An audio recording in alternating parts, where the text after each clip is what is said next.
Hi സുഹൃത്തുക്കളൊക്കെ എവിടെ പോയി? 6:30 മണി നേരമാണോ വൈകുന്നേരം? എല്ലാവരും ജോലിയൊക്കെ കഴിഞ്ഞ് തിരിച്ച് വീട്ടിൽ വന്ന് റെസ്റ്റ് ചെയ്യുന്ന സമയമായിരിക്കും എന്ന് പ്രതീക്ഷിക്കും. എന്തൊക്കെയുണ്ട് വിശേഷങ്ങൾ? പറയൂ. ജിസൈൻ ഹായ്, സുഖമായിരിക്കണം. ഓ, എന്തോ ഫൈസലേ? എനസ്റ്റ്, ഷമീർ ഖാൻ, ജിസിൻ ജോസ്, ഹംസ. പറയാം, ഞാൻ ഇന്ന് ലൈവിൽ വന്നത് ഒന്ന് രണ്ട് ചെറിയ കാര്യങ്ങൾ, എനിക്ക് ചെറുതും കേൾക്കുന്നവർക്ക് വലിയ കാര്യങ്ങളുമായ 2-3 കാര്യങ്ങൾ പറഞ്ഞിട്ട് പോകാനാണ്. നമ്മുടെ കൊട്ടിയൂർ പീഡന കേസ് ആണ് ഇപ്പോഴത്തെ ഏറ്റവും പ്രധാനപ്പെട്ട വിഷയം.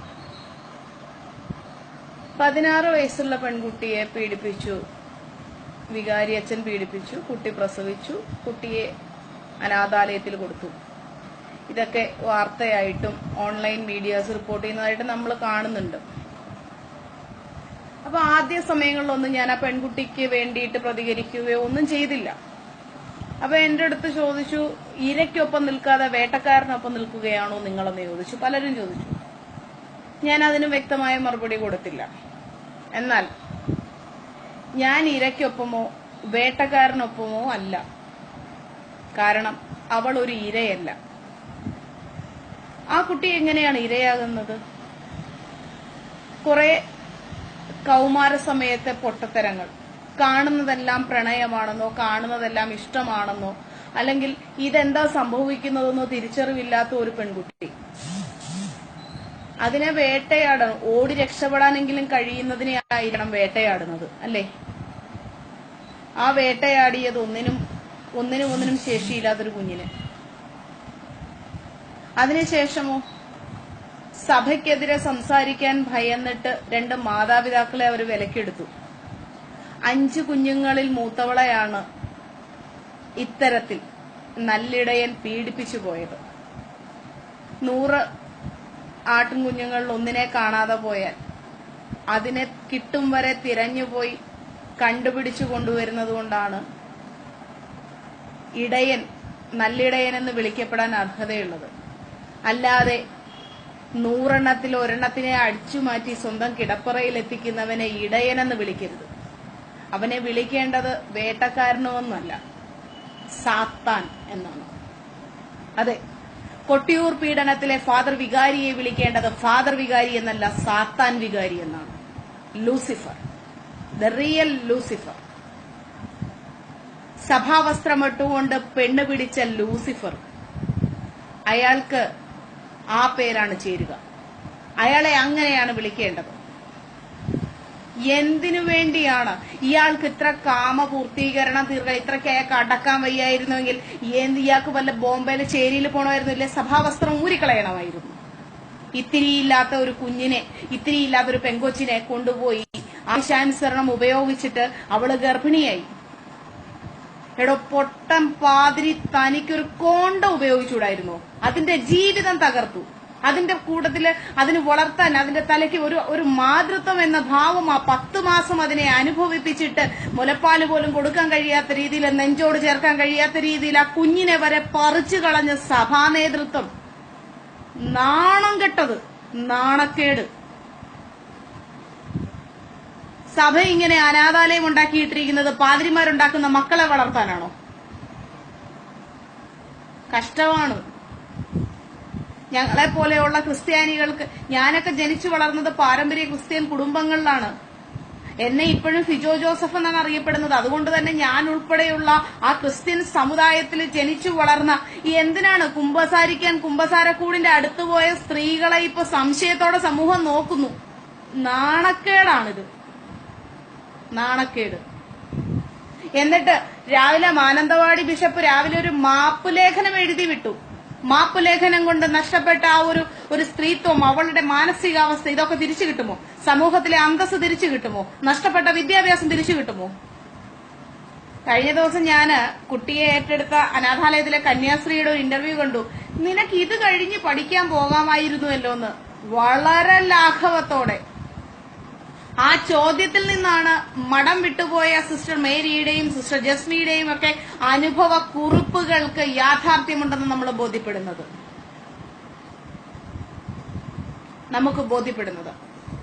കന്യാസ്ത്രീ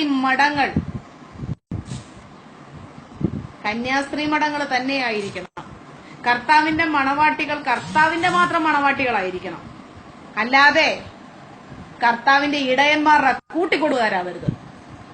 ഇത്രയെങ്കിലും പറഞ്ഞില്ലെങ്കിൽ, എന്നെ പോലെയുള്ള സമൂഹത്തിലെ ക്രിസ്ത്യൻ കുടുംബത്തിൽ നിന്ന് ജനിച്ചു വളർന്ന സ്ത്രീകൾ പ്രതികരിച്ചില്ലെങ്കിൽ വീണ്ടും ഇത് ആവർത്തിക്കും. അഭയ കൊലക്കേസ് ദുരൂഹമായി തുടരുന്നത് പോലെ ഇനിയും ഒരുപാട് ദുരൂഹതകൾ ഇതിനകത്ത് തുടർന്നുകൊണ്ടേയിരിക്കും. 48 വയസ്സുള്ള ഫാദർ റോബിന് മഴ നനഞ്ഞു നിന്ന 16-കാരിയെ കണ്ടപ്പോൾ ലിംഗോധാരണം സംഭവിച്ചുവെങ്കിൽ അയാളെ പുരോഹിതനായി കാണുന്നതിന് ഈ സമൂഹത്തിന് കഴിയില്ല. അയാളെ നേരാവണ്ണം നല്ല പ്രായത്തിൽ കല്യാണം കഴിച്ചിരുന്നെങ്കിൽ ഒരു കൊച്ചിനെ കെട്ടിച്ചൂടായിരുന്നു. 20 വയസ്സുള്ള ഒരു പെൺകുട്ടിയെ അയാളുടെ മകളെ കെട്ടിച്ചൂടാനുള്ള പ്രായം ഉണ്ടാവുമായിരുന്നു. പോയി പീഡിപ്പിച്ചിട്ട് വന്നിട്ട് ആദ്യം 10 ലക്ഷം രൂപ കൊണ്ടേ കൊടുത്ത് ഒതുക്കി. നാണം കെട്ട ജന്തുക്കൾ.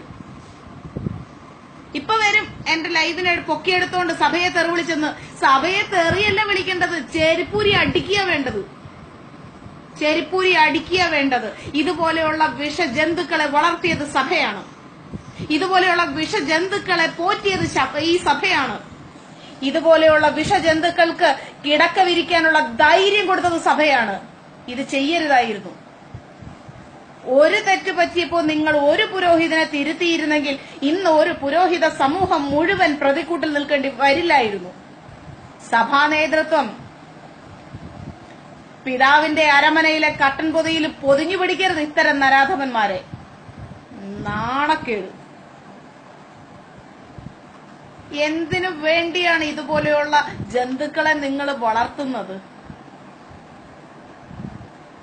എന്തിനു വേണ്ടിയാണ്? ഓരോ പത്രങ്ങൾ ഓരോ കഥകൾ എഴുതി വിടുന്നത് കാണുമ്പോ സഹിക്കാൻ പറ്റുന്നില്ല. സലീഷെ, സഭയിലിരിക്കുന്നവര് കൂട്ടിക്കൊടുപ്പുകാര് തന്നെയാ ഒരു പരിധി വരെ. അല്ലെങ്കിൽ ഒരു 16 വയസ്സുള്ള പെൺകൊച്ചിനെ പീഡിപ്പിച്ച് പ്രസവിപ്പിച്ചവൻ അവൻ നാട് വിട്ടു പോകാനുള്ള ഒത്താശയും ചെയ്ത് ആ കുഞ്ഞിനെയും പിടിച്ചു മാറ്റി ആ പ്രസവം രഹസ്യമാക്കി വെച്ചവരെ കൂട്ടിക്കൊടുപ്പുകാരെന്ന് തന്നെയാ വിളിക്കേണ്ടത്. അത് തന്നെ വിളിക്കേണ്ടത്. ഇനിയും വിളിക്കും, അങ്ങനെ തന്നെ വിളിക്കും. നേരിട്ട് കണ്ട കാരണം വാക്കിലൊന്ന് പൊട്ടിച്ചും കൊടുക്കും. സഭ കൂട്ടിക്കൊടുപ്പുകാരല്ല പോലും. 100 എണ്ണം നല്ലതുണ്ടെങ്കിൽ 2 എണ്ണം മതി മോശമായിട്ട് ഇതുപോലെ ഇങ്ങനെ നാട്ടുകാരെ കൊണ്ട് അപരാധം കേൾപ്പിക്കാനായിട്ട്. ഒരു ചരുവം പാലിൽ ഒരു തുള്ളി മത്തിനെയും മതി സുഹൃത്തുക്കളെ. ഈ പറയുന്ന ഒരെണ്ണം മതി സഭയ്ക്ക് കളങ്കമാവാൻ. എത്രയോ കാലമായിട്ട് ഈ കാര്യം ഒരെണ്ണത്തിനെ കൊണ്ടുപോയിട്ട് അധികം കാലമൊന്നും ആയില്ലല്ലോ. ആയോ? അതും വിദേശത്തോട്ട് പോകാൻ വേണ്ടി സഭ എടുത്തോണ്ട് പോയി എയർപോർട്ടിന്റെ ഭാഗത്ത് കൊണ്ടുപോയി വെച്ച് കഴിഞ്ഞപ്പോ കൊണ്ടുവന്നു. അതും ഇച്ചിരി ഇല്ലാത്ത കൊച്ചിനിട്ട് പീഡിപ്പിച്ചില്ല. അച്ഛന്മാർക്ക് എന്താ 12 വയസ്സ് 16 വയസ്സിനിടയ്ക്കുള്ള പിള്ളേരെ കാണുമ്പോഴത്തേക്ക് ഇത്രയ്ക്ക് രോഗം എന്താ അച്ഛന്മാർക്ക്? ഇത്ര സഹികേടാണോ അവർക്ക്? എന്റെ പൊന്നു സഖാവേ, ഞാൻ അങ്ങോട്ട് പള്ളിയിലോട്ട് കുമ്പസാരിക്കാനും ഇല്ല, കുർബാന കൊള്ളാനും ഇല്ല. അത് പണ്ടേ നിർത്തിയതാ. ഞാൻ ഈ കുമ്പസാരക്കൂടിന്റെ അടുത്തോട്ട് പോകുന്ന പെണ്ണുങ്ങളെ മുഴുവൻ സംശയമായിട്ട് പോകണം. കാരണം ഏതാണ്ട് ഒരു 10 കൊല്ലമായിട്ട് ഞാൻ ആ വഴിക്ക് പോകാത്തോണ്ട് കുഴപ്പമില്ല, സമാധാനമുണ്ട്.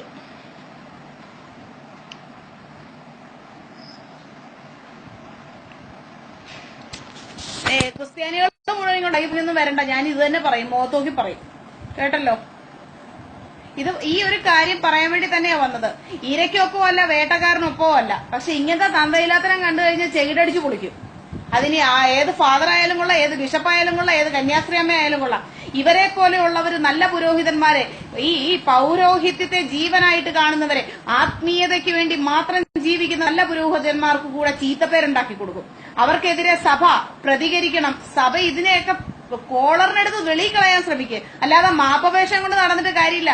ബിഷപ്പ് മാനന്തവാടി ബിഷപ്പിനോടൊരു അപേക്ഷ.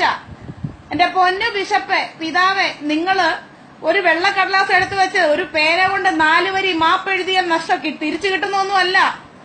നിങ്ങളുടെ വിശ്വാസ സമൂഹത്തിലെ പെൺകുട്ടിക്ക് കിട്ടിയത് നിങ്ങൾ ഫാദർ റോബിനെ സഭയിൽ നിന്ന് പുറത്താക്കുന്ന ധീരമായ നടപടി കാണിക്ക്. ഈ സമൂഹം സഭയ്ക്കൊപ്പം നിൽക്കും, അല്ലാതെ ആരും നിങ്ങളെ മൈൻഡ് ചെയ്യില്ല.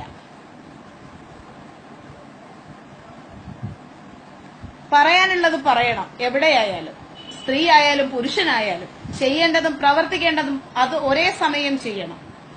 അല്ലാതെ ഈ ആളുകളെ മുഴുവൻ താങ്ങിപ്പിടിക്കരുത്. 10 ലക്ഷം രൂപയ്ക്ക് വേണ്ടിയിട്ട് മകളുടെ മാനത്തിനെ ഫാദർ റോബിന്റെ ലോഹക്കടിയിൽ താത്തിയവർക്ക് അവരോട് എനിക്കൊന്നും പറയാനില്ല. അവരുടെ നിസ്സഹായതാവസ്ഥയാണെന്ന് ലോകം മുഴുവൻ പറയുന്നു. ശരി, ഞാനത് അംഗീകരിച്ചു. ഇനി ഒരു 10 ലക്ഷം രൂപയുമായിട്ട് ഒരു മാതാപിതാക്കളുടെയും അടുക്കലേക്ക് ഒരു പുരോഹിതന് നടക്കാതിരിക്കട്ടെ. അതിനു വേണ്ടുന്ന നടപടികൾ ചെയ്യാൻ സഭയ്ക്ക് കഴിയണം. അപ്പോ സഭ സഭയാകും. ഇല്ലെങ്കിൽ സഭ കൂട്ടിക്കൊടുപ്പുകാർ തന്നെയാകും.